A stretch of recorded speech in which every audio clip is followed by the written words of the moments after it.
कैसे हैं आप सब। स्वागत है आपका अपने चैनल कॉमर्स मेंटर मोहित में। आज की इस वीडियो में हम लोग करेंगे modes of entry in international business, जो कि unit 1 international business and business environment का एक इम्पॉर्टेंट टॉपिक है।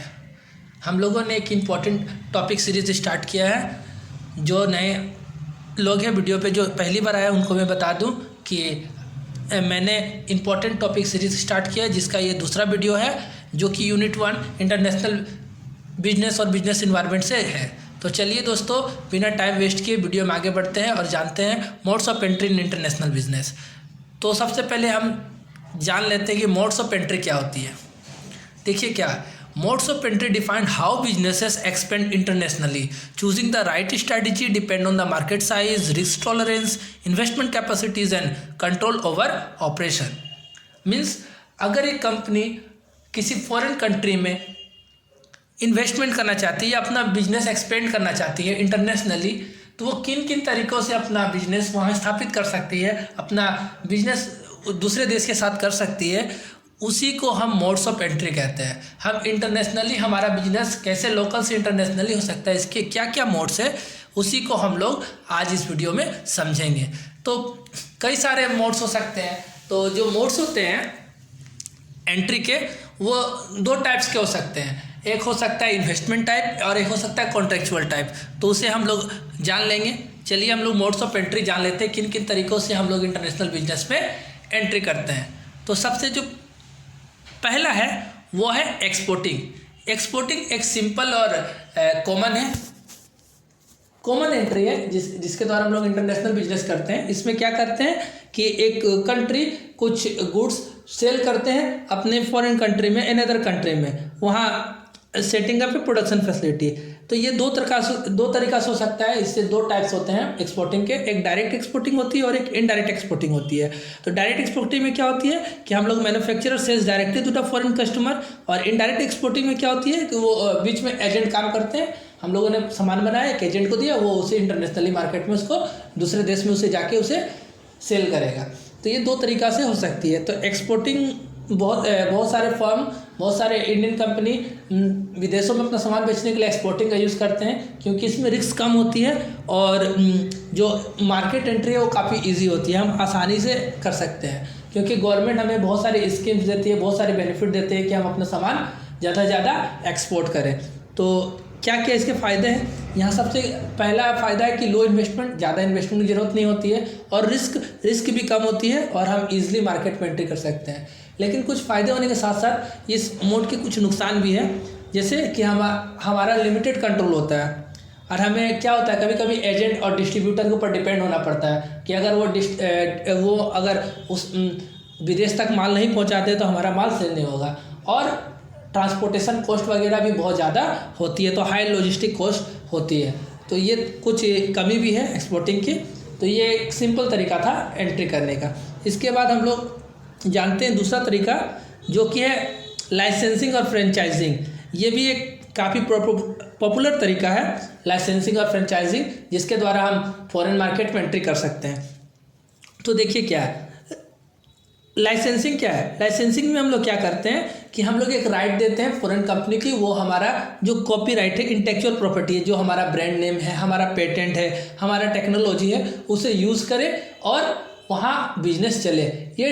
इसे हम लोग लाइसेंसिंग कहते हैं। और फ्रेंचाइजिंग में क्या होती है, एक बिजनेस यूनिट, जो बिजनेस मॉडल है, उसे हम लोग एज इट इज़ क्या करते हैं, दूसरे देश में ऑपरेट करते हैं। नाम, brand name, business model, operate करने का तरीका, सारा चीज़ क्या होता है, लगभग सेम होता है। तो इसे हम लोग फ्रेंचाइजिंग कहते हैं। जैसे देखिए एक एग्जांपल से हम इसे समझ सकते हैं। कोको कोला क्या करते हैं, लाइसेंस देते हैं अपने सीक्रेट फार्मूला की, वो कैसे कोको कोला बनाते हैं, और उसका जो सीक्रेट है वो अपने वर्ल्ड वाइड देते हैं। तो ये लाइसेंसिंग का तरीका हो गया। और फ्रेंचाइजिंग का सबसे इजी तरीका है मैकडोनल्ड, और सबसे बेस्ट एग्जांपल है मैकडोनल्ड। आप देखे होंगे कि इंडिया में भी मैकडोनल्ड्स के जगह जगह पे आपको ये नज़र आ जाएंगे, लेकिन जबकि मैकडोनल्ड इंडियन कंपनी है, ये विदेश की कंपनी है। वो तो हमें वहाँ से फ्रेंचाइजी लेके यहाँ पे वो business model as it is McDonald के जो मेन्यूज़ होते हैं, वगैरह वगैरह सब यहाँ आपको देखने को मिल सकते हैं। तो लाइसेंसिंग और फ्रेंचाइजिंग के क्या बेनिफिट है, देखिए यहाँ क्या होता है, सबसे मेन बेनिफिट क्या है, रैपिड एक्सपेंडिशन होता है और लोकल मार्केट एक्सपर्टाइज भी मिलते हैं। अगर आप चाहते हैं कि किसी दूसरे देश के लोकल मार्केट को आप कैप्चर करना है तो फ्रेंचाइजिंग और लाइसेंसिंग काफ़ी यूज़फुल है। इसके साथ साथ क्या है कि थोड़े इसके नुकसान भी है, क्रॉन्स भी है, तो इसे हम लोग जान लेते हैं। एक क्या कि थोड़ा लेस कंट्रोल होता है और कभी कभी हम लोग क्या होता है, रिस्क ऑफ ब्रांड डेल्यूशन होता है। हो सकता है कि हमने जिसे फ्रेंचाइजी दी है या हमें जिसे लाइसेंस दिया है वो इसका गलत इस्तेमाल कर ले, तो इससे ब्रांड का वैल्यू घट सकता है। डिपेंडेंसी ऑन द लाइसेंसी और फ्रेंचाइजी, और कभी कभी हमें डिपेंडेंट रहना पड़ता है लाइसेंसी और फ्रेंचाइजी के ऊपर। मान लीजिए कि कोई विदेश की कंपनी जिसका फ्रेंचाइजी हम इंडियन कंपनी किसी ने खरीदी है, तो अब उसे उस फ्रेंचाइजी के ऊपर डिपेंड होना होगा, उनके रूल रेगुलेशन को मानना होगा। तो ये इसके लिमिटेशन भी है। तो ये थी दूसरी, लाइसेंसिंग और फ्रेंचाइजिंग। इसके बाद हम लोग आगे जान लेते हैं जो कि जॉइंट वेंचर। जॉइंट वेंचर भी काफ़ी पॉपुलर तरीका है एंट्री करने के लिए बिजनेस फॉरेन मार्केट में। तो इसमें क्या होती है, इसमें दो या दो से अधिक कंपनी ना एक साथ मिलकर पार्टनरशिप करती है और शेयर करती है ऑनरशिप और रिस्क। नॉर्मली इसमें एक फॉरेन कंपनी होती है और एक लोकल कंपनी होती है, दोनों मिलके क्या करती है और एक पार्टनरशिप करती है, एक वेंचर बनाती है जिसमें वो लोग रिस्क और ऑनरशिप दोनों शेयर करते हैं। तो इसका एग्जांपल हम लोग ले सकते हैं। देखिए टाटा स्टारबक्स है, मारुति सुजुकी है, काफ़ी पॉपुलर है। मारुति जो है वो इंडिया की कंपनी थी और सुजुकी क्या है वो जापान की कंपनी है, दोनों मिलकर एक साथ काम करती है, तो ये जॉइंट वेंचर है। तो थ्रू जॉइंट वेंचर भी हम इंटरनेशनल मार्केट में एंट्री कर सकते हैं। तो इसके भी कुछ फ़ायदे हैं, यहाँ हमें लोकल एक्सपर्टाइज मिल जाते हैं, यहाँ रिस्क शेयरिंग हो जाती है, फॉरेन कंपनी और लोकल कंपनी दोनों के बीच रिस्क शेयरिंग भी हो जाती है, और और गवर्नमेंट सपोर्ट भी हमें यहाँ मिलता है। इसके साथ साथ कुछ लिमिटेशन भी है इसके, तो उससे हम समझते हैं कभी कभी हमें पोटेंशियल कॉन्फ्लिक्ट भी हो सकती है, दो कंपनी के बीच हो सकता है कि कोई मतभेद हो जाए दोनों के बीच, तो कंपनी कभी कभार अलग हो सकती है। प्रॉफिट शेयरिंग है, प्रॉफिट शेयरिंग रेशियो को लेकर भी कभी कभार होता है कि वो कितना प्रॉफिट लेगा या कितना प्रॉफिट लेगा। डिसीजन मेकिंग चैलेंजेस भी हो सकता है इस कंपनी के कोई डिसीजन जो फॉरेन कंपनी है उसके डिसीजन से अलाइन नहीं कर रही है, तो डिसीजन मेकिंग चैलेंजेस भी आ सकते हैं। तो जॉइंट वेंचर थी। जॉइंट वेंचर के बाद हम लोग आगे बढ़ते हैं, तो एफडीआई, थ्रू एफडीआई भी हम लोग फॉरेन इंटरनेशनल मार्केट में एंट्री कर सकते हैं। इसे हम लोग होली ओन सब्सिडरीज भी कहते हैं। एक company fully own and control A business in a foreign country, मतलब हम लोगों ने अगर मान लीजिए फॉरेन में कोई कंपनी अगर हम उसे फुली ओन कर लेते हैं और फुल कंट्रोल उस कंपनी के ऊपर चलाते हैं, तो ये क्या कहलाती है, थ्रू एफडीआई कहलाती है। तो ये बहुत सारे इसके दो टाइप्स होते हैं। एक होती है ग्रीनफील्ड इन्वेस्टमेंट, यहाँ हम लोग एकदम न्यू फैसिलिटी स्टार्ट कर देते हैं उस कंपनी में, और एक होती है एक्विजिशन, हम लोग क्या करते हैं एग्जिस्टिंग फॉरेन कंपनी को खरीद लेते हैं, तो एक्विजिशन के थ्रू भी एफडीआई होती है। जैसे देखिए एग्जाम्पल हम लोग दे सकते हैं कि होंडा क्या है, होंडा ने मैन्युफैक्चरिंग किया प्लांट्स इन इंडिया, देखिए ग्रीनफील्ड, और टाटा मोटर ने जैगवार लैंड रोवर को क्या किया, एक्विजिशन खरीद लिया। तो ये क्या थी, ये एफडीआई के तरीके थे जिससे हम लोग इंटरनेशनल मार्केट में एंटर कर सकते हैं। तो इसके कुछ फ़ायदे हैं। देखिए यहाँ पे सबसे बड़ा फ़ायदा है फुल कंट्रोल, हमें जो विदेशी कंपनी उस पर हमारा फुल कंट्रोल होता है कि वो कैसे ऑपरेट करेगी, क्या वगैरह जो भी हो उस पर फुल कंट्रोल होती है। साथ साथ स्ट्रॉन्ग मार्केट प्रेजेंस हो जाता है और लॉन्ग टर्म ग्रोथ भी होती है। यहाँ सबसे इंपॉर्टेंट है लॉन्ग टर्म ग्रोथ होती है। और कुछ लिमिटेशन भी है, जैसे हाई इन्वेस्टमेंट, यहाँ इन्वेस्टमेंट थोड़ी हाई होती है। पॉलिटिकल रिस्क हो सकता है फॉरेन मार्केट जहाँ पे कंट्री जहाँ पे हम लोगों ने एफडीआई किया है, जहाँ हम लोगों ने उस बिजनेस को खरीदा हो सकता है, वहाँ पॉलिटिकल चेंजेस वगैरह होता है तो रिस्क भी हो सकती है। टाइम कंज्यूमिंग सेटअप, और थोड़ा टाइम भी लगता है ऐसा सेटअप होने में। तो ये थी चौथी। उसके बाद हम लोग पाँचवें जान लेते हैं स्ट्रेटजिक अलायंस। इससे कई बार एग्जाम में क्वेश्चन आया कि स्ट्रेटजिक अलायंस और क्या है, क्वेश्चन ऐसे एग्जाम में पूछे गए हैं। तो जान लेते हैं स्ट्रेटजिक अलायंस क्या है। ये क्या है, एक कोऑपरेटिव एग्रीमेंट है दो फर्म के बीच जो क्या करते हैं, अपना ऑनरशिप को विदाउट शेयर किए दोनों म्यूचुअल अंडरस्टैंडिंग से दोनों एक दूसरे को बेनिफिट पहुंचाते हैं। ये स्ट्रेटजिक अलायंस है। जैसे टोयोटा सुजुकी की पार्टनरशिप है इलेक्ट्रिक व्हीकल में, तो ये क्या स्ट्रेटजिक अलायंस है। माइक्रोसॉफ्ट और नोकिया का मोबाइल टेक्नोलॉजी में क्या है, स्ट्रेटजिक अलायंस है। तो इसके भी कुछ फ़ायदे हैं। यहाँ हम लोग क्या करते हैं, दोनों कंपनी एक दूसरे के रिसोर्सेज को शेयर करती है ताकि काम बढ़िया हो, कॉस्ट इफेक्टिव होती है, नॉलेज इफेक्टिव होती है। यहाँ हम लोग नॉलेज एक्सचेंज होता है, उस कंपनी की नॉलेज उस कंपनी के एम्प्लॉय की नॉलेज इस कंपनी तक आती है और इस कंपनी के एम्प्लॉय की नॉलेज उस कंपनी तक जाती है। तो यहाँ पे नॉलेज भी एक्सचेंज होती है, लेकिन कुछ लिमिटेशन भी होती है साथ साथ। क्या? रिस्क ऑफ टेक्नोलॉजी लीकेज, हो सकता है ये कुछ टेक्नोलॉजी जो उस कंपनी के पास हो, इसके पास टेक्नोलॉजी लीकेज हो सकती है। कल्चर डिफरेंस हो सकती है, हो सकता है वो विदेश की कंपनी जिसके साथ मेरा स्ट्रेटेजिक अलायंस है उसके कल्चर में डिफरेंसेस है। तो ये सब चैलेंजेस भी साथ साथ होती है स्ट्रेटेजिक अलायंस का। इसके बाद हम लोग जान लेते हैं कॉन्ट्रैक्ट मैन्युफैक्चरिंग, आउटसोर्सिंग जिसे कहा जाता है। इसमें क्या करती है कंपनी, हायर से foreign manufacturer to produce good while retaining brand ownership. ठीक है, इसमें क्या करते हैं हम लोग की कंपनी मेरा ही है और हम लोग बाहर से विदेश से कोई मैन्युफैक्चरर को बुला के उस प्रोडक्ट को बनाते हैं हमारे कंपनी का ब्रांड नेम देके। तो इसमें क्या, Apple outsourcing iPhone production from Foxconn in China, Naik outsourcing footwear production in Vietnam. देखिए जैसे नाइकी अपने जूते खुद नहीं बनाते, वो मैन्युफैक्चरिंग वहाँ वियतनाम में होता है और उसे लाके सिर्फ अपना लेबलिंग लगा देते कि ये जूता नाइकी का है। और उस तरह एप्पल भी अपना जो आईफोन है वो खुद नहीं बनाती है, बल्कि उसे प्रोडक्ट कराती है चाइना में, फॉक्सकॉन नाम की कंपनी है उससे। तो ये आउटसोर्सिंग है। इसमें क्या होती है, इसमें कॉस्ट सेविंग हो सकता है कि अमेरिका में बनने से उससे ज़्यादा कॉस्ट आता है, चाइना में बनने पर उससे कॉस्ट कम आ रही है।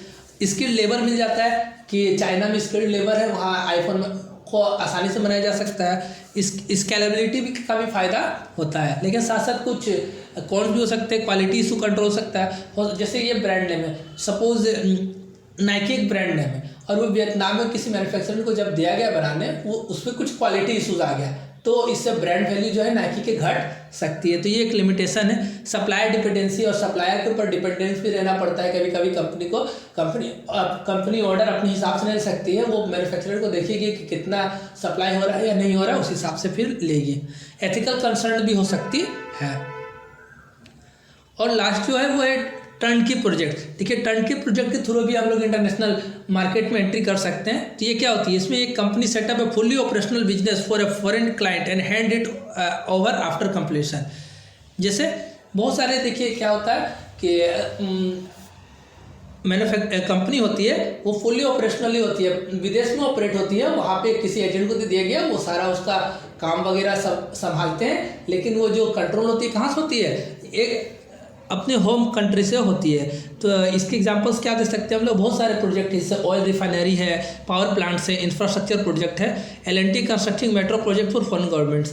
देखिए जैसे L&T कंपनी है इंडिया की, वो फॉरेन गवर्नमेंट के भी प्रोजेक्ट्स करते हैं खुद से। तो ये क्या हो गया, ये टर्नकी प्रोजेक्ट्स हो गए। जैसे इसके कुछ फ़ायदा है, क्विक एक्सपेंशन मिलता है, हायर एक्सपर्टाइज यूटिलाइजेशन मिलता है और गवर्नमेंट कॉन्ट्रैक्ट्स भी मिलते हैं। तो ये फ़ायदा है। कुछ नुकसान भी है, जैसे लिमिटेड लॉन्ग टर्म बेनिफिट है, लिमिटेड है, लॉन्ग टर्म बेनिफिट नहीं है। इनिशियल हाई कॉस्ट है और इनिशियली इसका जो कॉस्ट होता है वो काफ़ी हाई होता है। No market control after handover, और हैंडओवर करने के बाद मार्केट में आपका कोई कंट्रोल नहीं होता है। तो ये टर्नकी प्रोजेक्ट थे। अब हम लोग एक साथ समरी के रूप में देख लेते हैं कि कंपैरिजन देख लेते हैं कि कौन सा एंट्री मोड्स काफ़ी बढ़िया है। देखिए एक्सपोर्टिंग में क्या होती है, लो रिस्क होती है, लो इन्वेस्टमेंट होती है, लिमिटेड कंट्रोल भी होते हैं। लाइसेंसिंग क्या होती है, मीडियम रिस्क होती है, इन्वेस्टमेंट क्या होती है, लो होती है, लेकिन कंट्रोल थोड़ा मॉडरेट होती है। जॉइंट वेंचर क्या होती है, मीडियम टू हाई रिस्क होती है, हम लोग यहाँ इन्वेस्टमेंट को शेयर करते हैं और शेयर भी करते हैं, क्या कंट्रोल भी शेयर होती है। होली ऑन सब्सिडीज में क्या होती है, रिस्क भी हाई होती है, इन्वेस्टमेंट भी हाई होती है और फुल कंट्रोल मिलता है। लेकिन फ़ायदा क्या है कि फुल कंट्रोल मिलता है। स्ट्रैटेजिक अलायंस में क्या होती है, रिस्क मीडियम होती है, शेयर भी हम लोग रिसोर्सेज को लिमिटेड रूप में करते हैं और लिमिटेड कंट्रोल भी होती है। कॉन्ट्रैक्ट मैन्युफैक्चरिंग में क्या होती है, रिस्क लो होती है, कॉस्ट इफेक्टिव होती है, लेकिन डायरेक्ट कंट्रोल किसी तरह से नहीं होती है। और टर्नकी प्रोजेक्ट में क्या होती है, लो टू मीडियम रिस्क होती है, हाई एक्सपर्टाइज मिलती है, लेकिन नो लॉन्ग टर्म बेनिफिट होती है। तो दोस्तों ये थे हमारे कुल 7 तरह के एंट्रीज इंटरनेशनल मार्केट में। तो आपके हिसाब से कौन सा मोड इजी और सूटेबल है इंडियन कंपनीज के लिए फॉरेन मार्केट में एंट्री करने के लिए, तो आप इसे कमेंट करके ज़रूर बताएं वीडियो में। तो दोस्तों एक होमवर्क क्वेश्चन आपके लिए, होमवर्क क्वेश्चन तो नहीं कहेंगे, इसे एक सैम्पल क्वेश्चन है जो कि एग्जाम में आया हुआ है।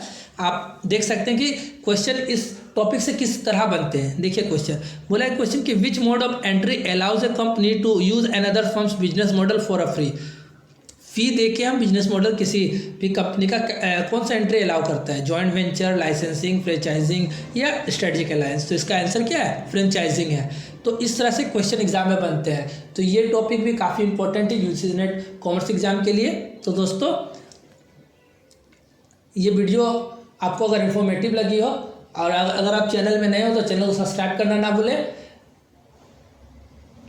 और अगर आपको ऐसे ही कंटेंट कॉमर्स के चाहिए तो चैनल को सब्सक्राइब करें। इस वीडियो को आप इन्फॉर्मेटिव लगी हो तो लाइक शेयर और कमेंट करना ना भूलें।